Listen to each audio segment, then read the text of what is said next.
Hello, everyone. Thank you for this latest version of our series, A Day in the Life of SaaS FinOps, this one on Salesforce integration. This can be a nightmare for so many companies, so we want to show you a workaround that you can have using native integration to scale and become automated in your processes. My name is David Apple, head of the SaaS vertical here at Sage Intacct. Joining me is Taylor Brown, one of our top solution consultants.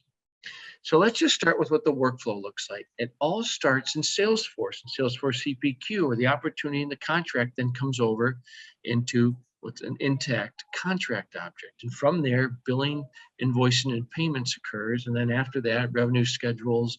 And then after that, the pieces come together, get pushed into Salesforce so that the sales team and customer success team can see what's happening. So this flow just comes in, automated processes getting kicked off.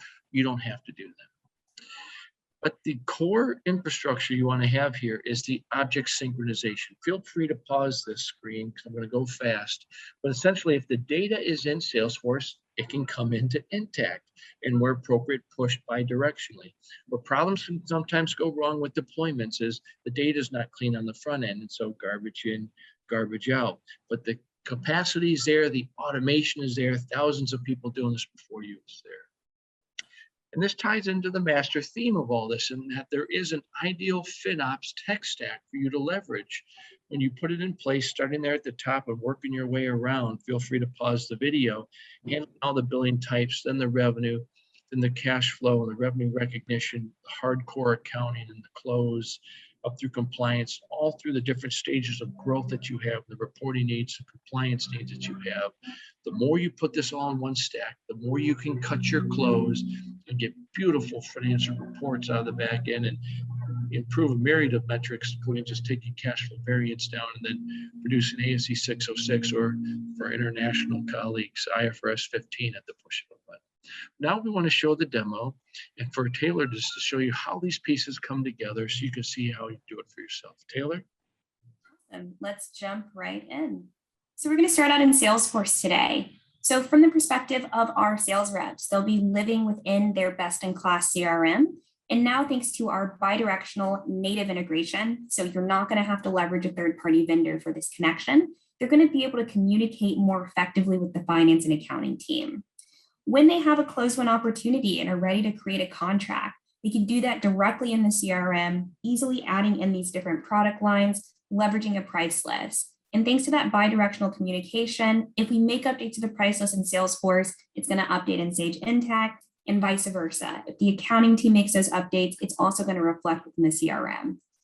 Here's an example of the view that our sales team will see. So we have this main module subscription. I can add in information around product code. I can add in additional detail about the change type.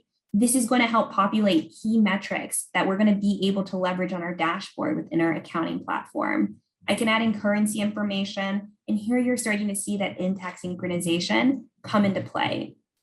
On my opportunity record, I'm also going to be able to talk directly with my accounting team as a salesperson. So if I'm dealing with an approval process around contracts, if I have questions around invoicing, I can come in and chatter directly. And we'll actually see today when we jump into Sage Intacct that the accountants can also talk right back, leveraging our collaborate functionality within the solution, which is actually directly tied into chatter with Salesforce and utilizing the same technology. Here we have that same contract information that we had within Salesforce.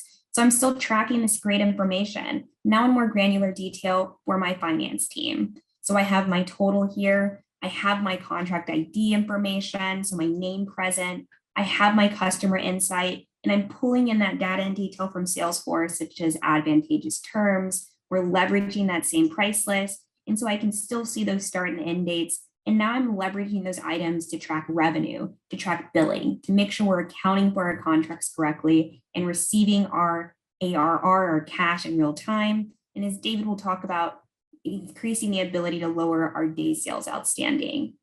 If we want to add additional commentary to the contract, I can come in at any point in time as the finance professional and actually add some commentary here. So let's say I want to let the sales team know that I've actually talked to the professional services team and have confirmed the statement of work. So we're ready to move forward with invoicing. I simply share this commentary here, and then it's going to reflect in real time within Salesforce. So I can come back to that opportunity record and see within my chatter that I have this commentary posted easily and readily available for me to see.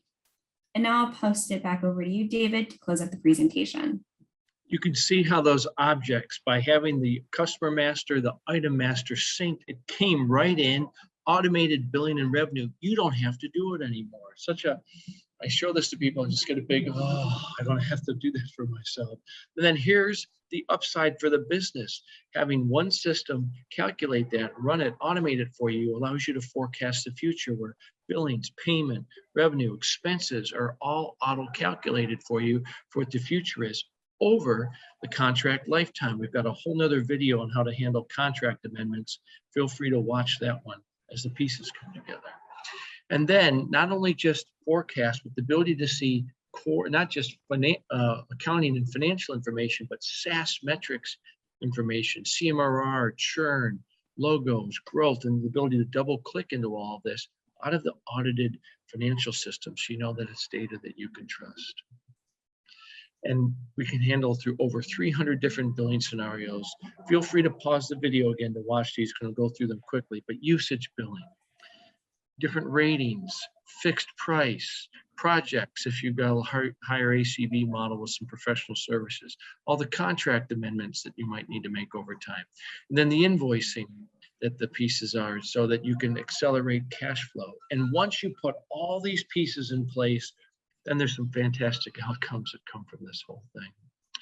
So we'll cut your order processing time by up to 99% because it's automated. Lower your DSO because you sped the invoices. Increase your cash flow because DSO is down.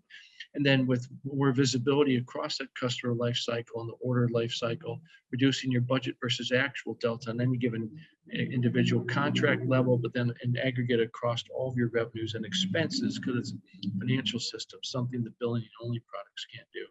And then because you put all this integration infrastructure in place, you stop being manual, you start being strategic. Great quote from one of our customers, shifting from 80% manual to 80% strategic.